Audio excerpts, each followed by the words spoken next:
by Beating Angie doing political commentary, and as it were today, article reading for the Media Speaks. If you were ever going to support this show, now would be the time to do it, because this is the Christelle theme song today. Yes, I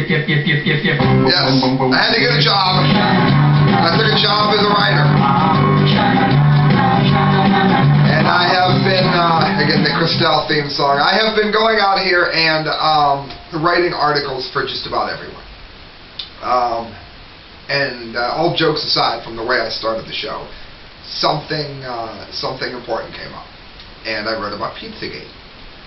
Now, I'm not at liberty to say who it is that gave me the rejection letter that I'm about to read that shows just how much the media is afraid of this story. But I will say that this is the first rejection letter I got with an actual reason on it. The other ones didn't even reply. Now, I'm a writer with a bit of a following on Twitter, not very large, but those who are engaged with it. It's kind of a new site. I only started it at the end of the summer. Those who are engaged with it very frequently will use me for writing jobs and writing tasks or whatever. Nobody wanted the story when I put it up on Twitter because everyone is terrified of Pizzagate. I did go ahead and, as you can see here, let me go to screen share. Well, I guess I don't have screen share.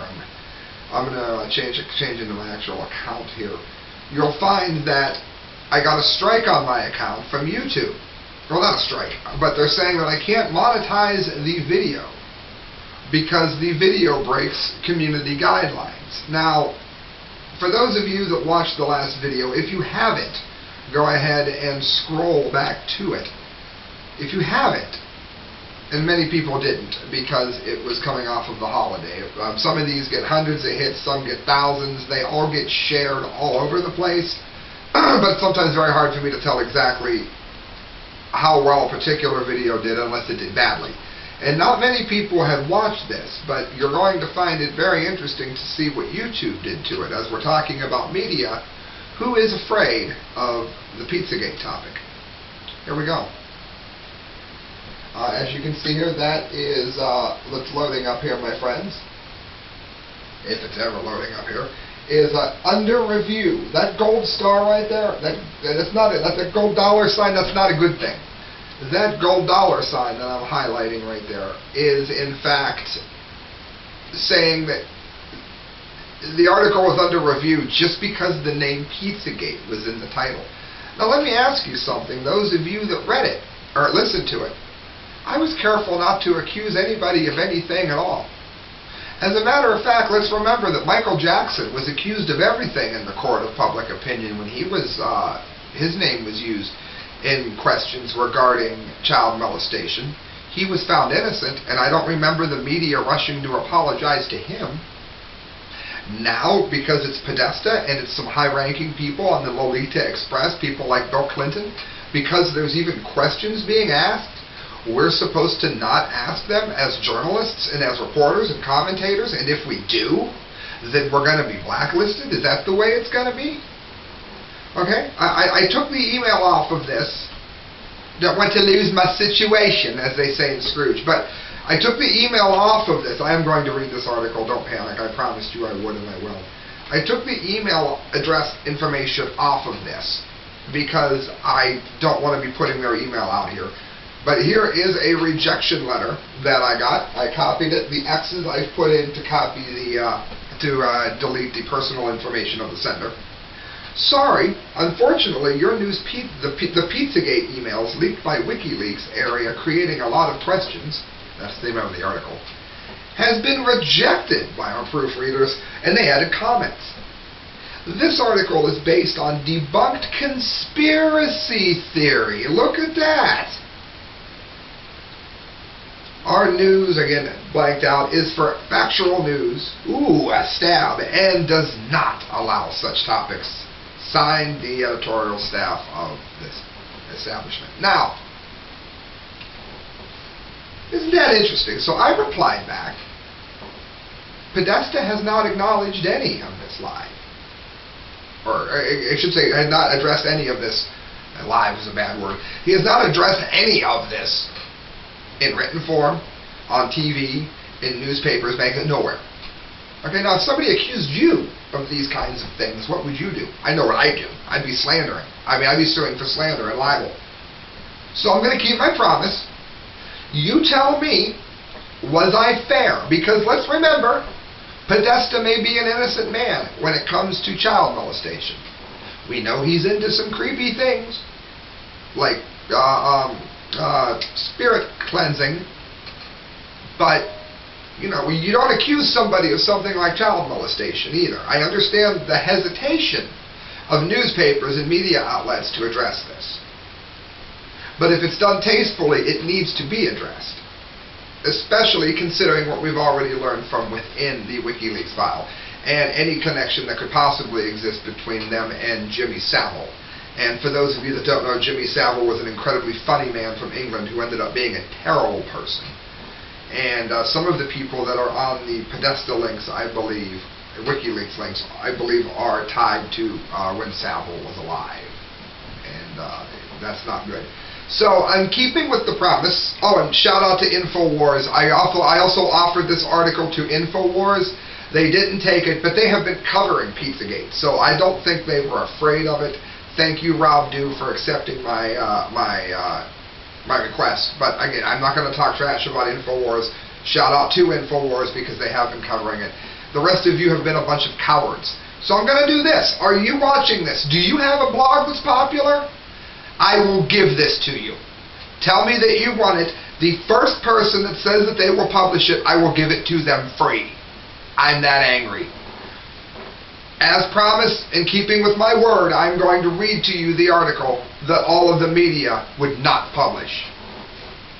Pizzagate, a look at the pizza guilt by association and what it all could mean. By yours truly, Samuel Earl DeGangi.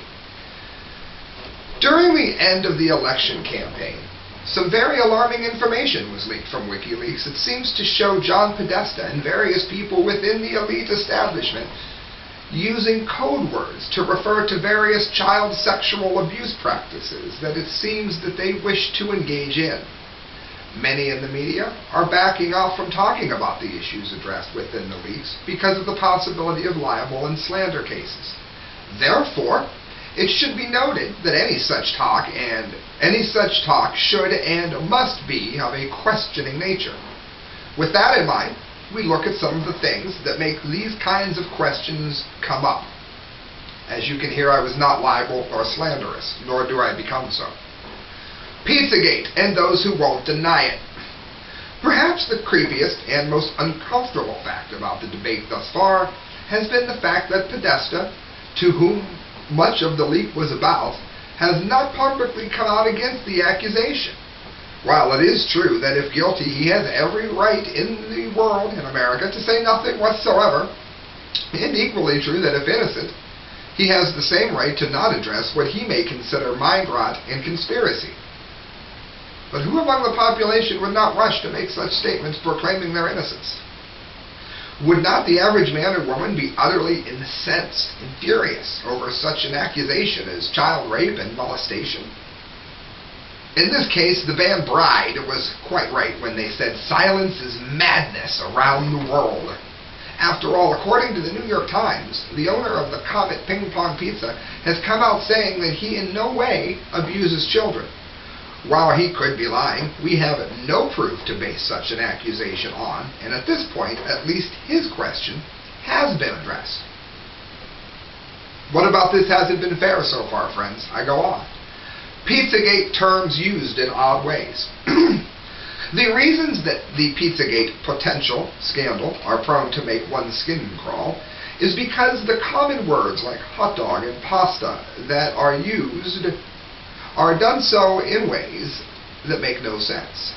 This is often the kind of thing that brings down large drug deals. The wrong person will text something like, "looking forward to the sunshine piano plane," which may seem like a clever code. However, such things are a red flag for investigators, not because it conveys any logic, but because it does not.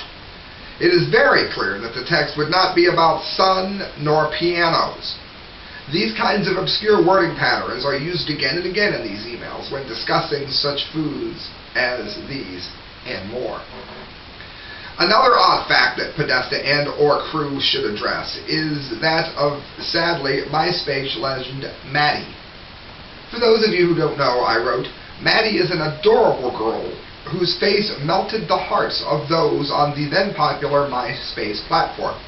In fact, Maddie was seemingly everyone's top friend in an effort to locate the poor child and prevent her from being abused, potentially. And again, I was one of the people at the time. I like MySpace much more than any platform that exists today, back the way it used to be when you could make your own page.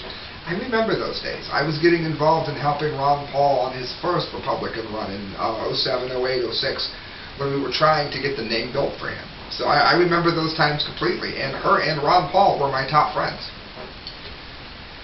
And the odd fact that Podesta and, many people tied to the elite were said to be the only people capable of knowing about, if not capable of doing more, during the allotted time that Maddie was known to have been taken.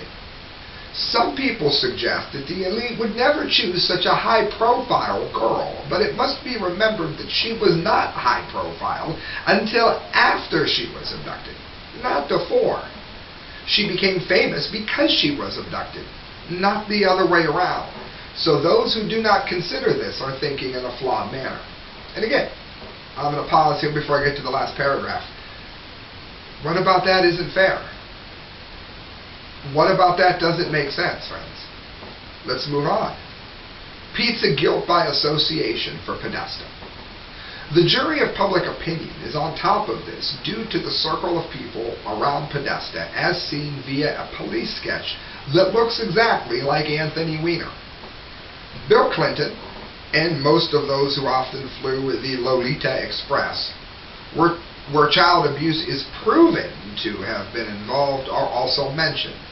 What's even more damning is that InfoWars ran a piece from a man who was thrown out of the pizza shop, that's Cosmos Ping Pong Pizza, for using social media instead of having his questions answered. Does that sound innocent? To add to the questions, why does a pizza shop owner have hidden doors in his shop? Also, how does a pizza shop owner become close personal friends with so many high-ranking politicians and insiders? Remember, friends, he's on a daily emailing friendship list with some of the highest-ranking people in the country. I write, put together, it is clear why questions remain until answers are given. Now let me ask you something, friends. Is there anything there that sounds offensive to you? Because I think that sounds like a pretty fair article. So I'll tell you what, if you want the article and you post articles, do me a favor and let me know that you want it, and I'll give it to you free. I have kept my promise. I have put my cojones out there, and I have read to you every single word that the media did not want you to hear. I have articles all over the internet. Go ahead and look them up. Not one of them would touch this one. And I think that that speaks volumes, friends. I really do. You've been listening to The Correct Views. This is Sam I.B. DeGangi signing off, reminding you that you can donate at thecorrectviews@hotmail.com. You can do that through PayPal, and all the money you give to me goes towards a better show. And that's what I want to bring all of you. You can also donate at Patreon, which is linked under me. Good night, friends. God bless.